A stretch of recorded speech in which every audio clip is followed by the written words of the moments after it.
Innal hamdalillah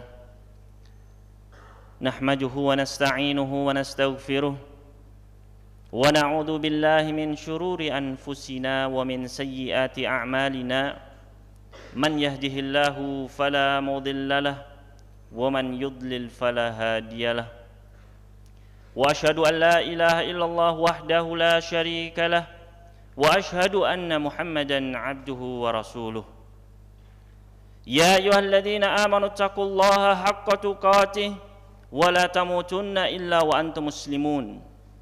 Ya ayyuhan nasu taqu rabbakumul ladzi khalaqakum min nafsin wahidah wa khalaqa minha zawjaha wa batha minhuma rijalan katsiran wa nisaa'a wattaqullaha alladzi tasaaluna bihi wal arham innallaha kana 'alaikum raqiba. Ya ayyuhalladzina amanu taqullaha wa qulu qawlan sadida yuslih lakum a'malakum wa yaghfir lakum dhunubakum wa man yuti'illaha wa rasulahu faqad faza fawzan 'azima. Amma ba'd, fa inna asdaqal hadithi kitabullah wa khairal huda huda Muhammadin sallallahu alaihi wasallam wa syarral umuri muhdatsatuha wa kullu muhdatsatin bid'ah wa kulla bid'atin dalalah wa kulla dalalatin finnar. Ikhwatal iman, kaum muslimin rahimani wa rahimakumullah. Alhamdulillah, marilah pertama-tama senantiasa kita bersyukur kepada Allah Subhanahu wa taala yang telah memberikan kepada kita bersama kenikmatan demi kenikmatan hingga detik ini. Marilah kita berusaha bersama untuk senantiasa bersyukur kepada Allah Subhanahu wa taala dengan memanfaatkan kenikmatan demi kenikmatan tersebut untuk taat kepada Allah Subhanahu wa taala. Kemudian salawat serta salam semoga senantiasa tercurahkan kepada Nabi kita Muhammad sallallahu alaihi wasallam dan juga kepada para keluarga beliau, para sahabat beliau dan seluruh umatnya yang istiqamah untuk menggenggam sunnah-sunnah beliau dengan baik hingga akhir zaman. Ikhwatal iman, para hadirin sekalian kaum muslimin rahimani wa rahimakumullah. Sebagai seorang manusia, kita pasti memiliki berbagai macam kebutuhan yang harus kita penuhi. Dan Allah Subhanahu wa taala telah memberikan kepada kita jalan-jalan, muamalah-muamalah untuk memenuhi kebutuhan kita tersebut. Dan di antara muamalah yang telah Allah Subhanahu wa taala atur di dalam syariat Islam adalah ad-dainu, yaitu dengan kita berhutang. Para hadirin sekalian rahimani wa rahimakumullah. Hutang merupakan sebuah muamalah yang diatur di dalam Islam. Hutang merupakan sebuah muamalah yang diperbolehkan di dalam Islam. Bahkan dalil-dalil tentang pembolehan hutang adalah sangat banyak sekali, baik dari Al-Quran maupun dari As-Sunnah. Bahkan lebih dari itu, ayat terpanjang di dalam Al-Quran adalah sebuah ayat yang dikenal dengan nama ayatud dain, ayat hutang, yaitu di dalam surat Al-Baqarah ayat 282 Allah Subhanahu wa taala berfirman, ya ayyuhalladzina amanu idza tadayantum bidainin ila ajalin musamma faktubuh. Al-ayah. Wahai orang-orang yang beriman, apabila kalian mengadakan transaksi bermuamalah dengan hutang piutang hingga waktu yang telah disepakati, telah ditentukan, faktubuh, maka catatlah. Ayat yang mulia ini menunjukkan bahwasanya hutang piutang adalah sebuah amalan yang diperbolehkan di dalam Islam. Begitu pula dengan sunnah Rasul sallallahu alaihi wasallam di dalam sebuah hadis yang sahih diriwayatkan oleh Imam Bukhari dan Imam Muslim dari Ummul Mukminin Aisyah radhiyallahu taala anha, beliau berkata, kana Rasulullah sallallahu alaihi wasallam istaqrada qardan min yahudiyyin sya'iran wa rahana dir'ahu. Bahwasanya dahulu Nabi alaihi salatu wassalam beliau berhutang, meminjam kepada seorang Yahudi apa? Sya'iran, gandum, makanan pokok beliau, wa rahana dir'ahu, dan beliau menjadikan baju zirah beliau, baju perang beliau sebagai jaminannya. Beliau menggadaikan baju perang beliau alaihi salatu wassalam. Hadis yang mulia ini pun menunjukkan bahwasanya hutang adalah sebuah muamalah yang diperbolehkan di dalam Islam. Namun para hadirin sekalian rahimani wa rahimakumullah, para ulama memberikan catatan penting, memberikan garis bawah, memberikan tulisan tebal, yaitu ketika Rasulullah SAW meminjam syairan, beliau meminjam sebuah kebutuhan pokok beliau, makanan sehari beliau, kewajiban untuk menafkahi keluarga beliau, sebuah kebutuhan pokok. Maka hutang adalah sebuah muamalah yang diperbolehkan ketika kita memang membutuhkannya. Ketika sebuah kebutuhan mendesak, sebuah kewajiban harus dipenuhi, maka hutang adalah diperbolehkan di dalam Islam.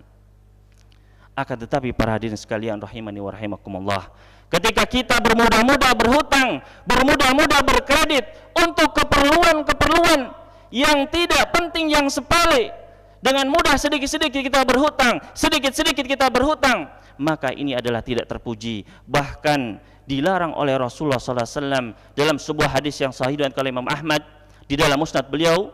Nabi SAW pernah bersabda, la tukhifu anfusakum ba'da amniha. Janganlah kalian menakut-nakuti diri kalian setelah dia merasa aman. Janganlah kalian melemparkan diri kalian kepada ketakutan. Maka para sahabat bertanya, para hadirin sekalian, wa madzaka ya Rasulullah, apakah yang engkau maksud dengan ketakutan ya Rasulullah? Maka Rasulullah SAW menjelaskan, yang dimaksud dengan ketakutan ad-dainu adalah hutang. Oleh karena itu Rasulullah SAW mencegah kita, melarang kita, janganlah kalian melemparkan diri kalian kepada ketakutan, janganlah kalian melemparkan diri kalian kepada hutang. Bahkan lebih dari itu para hadirin sekalian rahimani wa rahimakumullah, Rasulullah SAW panutan kita, junjungan kita, senantiasa berlindung kepada Allah Subhanahu wa taala dari lilitan hutang. Dari sahabat Anas bin Malik radhiyallahu taala anhu, beliau pernah berkata, kuntu akhdumun nabiyya sallallahu alaihi wasallam, dahulu aku melayani Rasulullah sallam, fakuntu asma'uhu katsiran yaqul, dan aku sering sekali mendengar Nabi sallallahu alaihi wasallam mengucapkan doa ini. Apa yang doa yang diucapkan oleh beliau alaihi salatu wassalam? Allahumma inni a'udzubika minal hammi wal hazan. Ya Allah, aku berlindung kepadamu dari kegundahan dan kesedihan. Wa minal ajzi wal kasal, dan aku berlindung kepadamu ya Allah dari kelemahan dan kemalasan. Wa minal jabni wal bukhl, dari kepengejutan dan dari kebakhilan. Wa a'udzubika min dhal'id daini wa ghalabatir rijal, dan aku berlindung kepadamu ya Allah dari lilitan hutang, dan tekanan orang-orang. Para hadirin sekalian rahimani wa rahimakumullah, kenapa Rasulullah SAW sampai mencegah kita, melarang kita agar jangan bermudah-mudah berhutang? Kenapa Rasulullah SAW sampai takut, sampai berlindung kepada Allah Subhanahu wa taala dari hutang? Karena jawabnya adalah, perkara hutang bukanlah perkara yang mudah, perkara hutang bukanlah perkara yang enteng, yang ringan, namun perkaranya tidak hanya di dunia namun di akhirat kelak. Di dalam sebuah riwayat diriwayatkan Imam Al-Hakim di dalam Mustadrak beliau, suatu hari pernah ada seorang sahabat yang meninggal dunia. Kemudian Rasulullah SAW diminta untuk menyolati sahabat yang mulia ini. Kemudian ketika akan menyolati, Rasulullah SAW bertanya kepada para sahabat lainnya, hal ala sahibikum dainun, apakah sahabatmu ini memiliki tunggangan atau tanggungan hutang? Maka dijawab, na'am alaihi dinaron. Ya Rasulullah, dia memiliki hutang tanggungan sebesar 2 dinar. Maka apa yang Rasulullah SAW lakukan? Takhallafa, beliau menyingkir dan mengatakan, sallu ala sahibikum, salatlah kalian untuk sahabat kalian ini. Beliau tidak mau menyolati. Namun ada seorang sahabat yang bernama Abu Qatadah, beliau mengatakan, huma alayya ya Rasulullah, 2 dinar itu aku yang menanggung ya Rasulullah. Maka Rasulullah SAW pun menyolati sahabat tersebut. Kemudian apa yang terjadi? Setiap sahabat Abu Qatadah berjumpa dengan Rasulullah SAW, senantiasa ditanya oleh Rasulullah SAW, mada suni'at dinaran, apa yang sudah dilakukan terhadap 2 dinar tersebut? Sudah dibayar atau belum? Setiap bertemu, sudah dibayar atau belum? Hingga akhirnya Abu Qatadah berhasil membayar hutang tersebut. Kemudian dia mengabarkannya kepada Rasulullah SAW. Kemudian apa kata Rasulullah SAW? Beliau mengatakan, al-an hina baradat alaihi jildatuh, sekaranglah saatnya kulitnya bisa menjadi dingin. Para hadirin sekalian rahimani wa rahimakumullah, hutang yang menjadi tanggungan kita bawa sampai mati di kuburan kita, akan mencegah kita untuk merasakan kesejukan di dalam kubur kita. Ini adalah suatu hal yang patut kita takutkan para hadirin sekalian rahimani wa rahimakumullah. Bahkan lebih dari itu para hadirin sekalian rahimani wa rahimakumullah, hutang setelah kita dibangkitkan, setelah kita dihisab, dihitung amal-amal kita, maka kita tetap harus menanggung hutang tersebut dan kita tetap harus membayarnya. Rasulullah SAW pernah bersabda dalam sebuah hadis yang diriwayatkan oleh Ibnu Majah di dalam sunan beliau bersabda, man mata wa alaihi dinarun au dirhamun, barang siapa yang meninggal dunia dan dia masih punya tanggungan hutang baik dinar maupun dirham, qudiya min hasanatihi, maka akan dibayar dengan amal-amal kebaikannya, pahala-pahala amal solehnya. Walaisa sama dinarun wala dirhamun, kata Nabi SAW. Dan nanti di akhirat kelak tidak ada dinar lagi, tidak ada dirham, tidak ada uang. Yang ada adalah amal-amal kebaikan kita para hadirin sekalian rahimani wa rahimakumullah. Maka inilah yang kita takutkan. Bisa jadi kita membawa pahala-pahala yang banyak, namun kita menjadi bangkrut. Suatu hari Rasulullah SAW bertanya kepada para sahabat, manil muflisu fikum, siapakah orang yang rugi di antara kalian, bangkrut di antara kalian? Para sahabat menjawab, al muflisu fina, orang yang bangkrut di antara kami, man la dinara lahu wala mata, yang tidak punya uang dan tidak punya harta benda lagi ya Rasulullah. Maka Rasulullah SAW menjelaskan, orang yang bangkrut di antara umatku adalah orang yang datang di hari kiamat kelak, dia membawa pahala salatnya, dia membawa pahala zakatnya, dia membawa pahala puasa dan pahala-pahala amal soleh lainnya. Namun apa yang terjadi? Dia pernah mencela fulan, dia pernah memukul fulan, dan dia pernah wa akhadha mala hada, dia pernah mengambil hartanya fulan, berhutang dan tidak dibayar.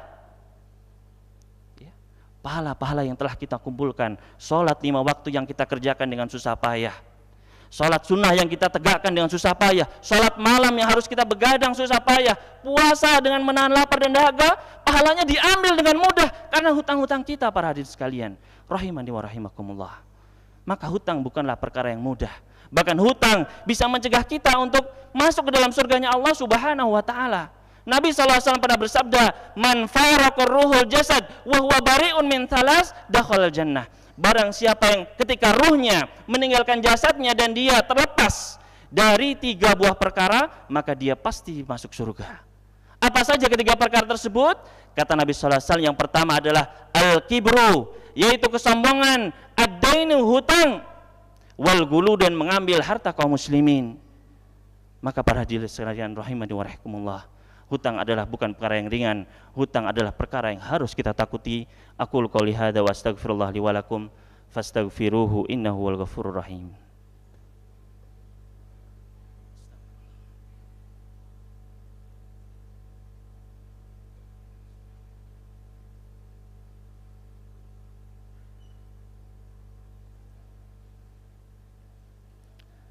Alhamdulillahirabbil alamin.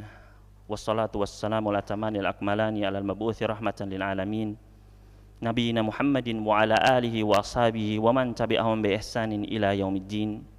Wa ba'd. Para hadirin sekalian rahimani wa rahimakumullah, ketika kita berhutang maka telah kita ketahui keadaannya. Adapun sebaliknya, ketika kita mau meminjamkan, ketika kita mau memberikan bantuan kepada teman kita dengan meminjamkan harta kita, maka ini adalah sebuah hal yang terpuji dan memiliki keutamaan yang sangat besar di dalam Islam. Di dalam sebuah hadis, Rasulullah SAW pernah menyebutkan tentang keutamaan kita meminjamkan kepada teman kita yang membutuhkan. Beliau bersabda, man anzara mu'siran, barang siapa yang memberikan bantuan kepada orang yang sedang kebutuhan dengan meminjamkan hutang, falahu bikulli yaumin mithluhu shadaqah, maka setiap hari dia akan mendapatkan pahala sedekah sebesar apa yang dia pinjamkan kepada saudaranya tersebut, hatta yahilla alaihi ad-dainu, sampai jatuh tempo hutang tersebut. Jadi apabila kita memberikan pinjaman kepada saudara kita dan kita berikan keluasan, kemudahan, waktu yang panjang bagi dia untuk bisa menyelesaikan hutangnya tersebut, maka setiap harinya kita akan mendapatkan pahala sebesar uang yang kita pinjamkan. Kita meminjamkan 100.000, seakan-akan kita bersedekah setiap harinya 100.000, dijamin oleh Allah dan Rasulnya alaihi salatu wassalam. Kemudian Nabi SAW, fa'idha ja'ad dainu, dan apabila sudah jatuh temponya, thumma anzarahu, kemudian dia menangguhkannya lagi bagi saudaranya tersebut, falahu bikulli yaumin mithlahu sadaqah, maka dia akan mendapatkan setiap harinya yaitu 2 kali lipat pahala sedekah daripada apa yang dia pinjamkan kepada saudaranya tersebut. Maka para hadirin sekalian rahimani wa rahimakumullah, ini adalah sebuah motivasi yang besar bagi kita sekalian untuk senantiasa membantu saudara-saudara kita yang membutuhkan. Namun bukan berarti apabila kita meminjam hutang maka kemudian kita menahannya, tidak membayarnya, biarkan dia mendapatkan pahala terus-menerus, tidak, ya. Karena ketika kita mampu untuk membayar kemudian kita tidak mau membayar, maka ini adalah sebuah kezaliman. Mutlul ghani zulmun, kata Nabi sallallahu alaihi wasallam. Orang yang sudah mampu untuk membayar tapi dia tunda-tunda tidak dibayar, maka ini adalah kezaliman. Maka ketika kita berhutang, kita harus mencamkan di dalam diri kita bahwasanya kita niat untuk membayar, jangan niat untuk kabur. Karena berbahaya ancamannya. Nabi sallallahu alaihi wasallam pernah bersabda dalam sebuah hadis yang sahih, diriwayatkan oleh Imam Tirmidzi dan yang lainnya, beliau bersabda, ayyuma rajulin, siapa saja di antara kita, siapapun di antara kita, adana dainan atau istadana dainan, dia meminjam hutang, wa huwa mujmi'un ala alla yufiyahu, dan dia sudah niat bertekad di dalam hatinya dia enggak akan membayar, maka apa kata Nabi sallallahu alaihi wasallam, laqiyallaha yaumal qiyamati sarikon, dia akan berjumpa dengan Allah Subhanahu wa taala di hari kiamat kelak dalam keadaan sebagai pencuri, dianggap pencuri oleh Allah Subhanahu wa taala. Bayangkan ketika kita dunia, apabila kita mencuri kemudian ketahuan, maka kita akan dihajar oleh massa, maka lebih berat di hari kiamat kelak kita akan bertemu dengan Allah Subhanahu wa taala. Maka barang siapa yang memiliki tanggungan, barang siapa yang memiliki tanggungan, maka niatkanlah di dalam hati kita dan berusaha dan berdoalah sebagaimana Rasulullah SAW berdoa, berlindunglah kita dari lilitan hutang. Maka mudah-mudahan khutbah yang singkat ini bisa menjadi motivasi bagi kita sekalian untuk senantiasa berdoa dan berlindung kepada Allah Subhanahu wa taala dari lilitan hutang. Allahumma shalli wa sallim ala nabiyyina Muhammad wa ala alihi wa ashabihi ajmain walhamdulillahi rabbil alamin. Allahumma ighfir lil mu'minina wal mu'minat wal muslimina wal muslimat al ahya'i minhum wal amwat innaka sami'un qarib. Rabbana la tuzigh qulubana ba'da id hadaitana wa hab lana min ladunka rahmah innaka antal wahhab. Allahumma inna na'udzubika minal hammi wal hazan wal ajzi wal kasal wal jubni wal bukhl wa dhal'id daini wa ghalabat rijal. Allahumma kfina bihalalika an haramik wa aghnina bi fadlika amman siwak. Wa sallallahu nabiyana Muhammadin wa sallamal mursalin walhamdulillahi rabbil alamin.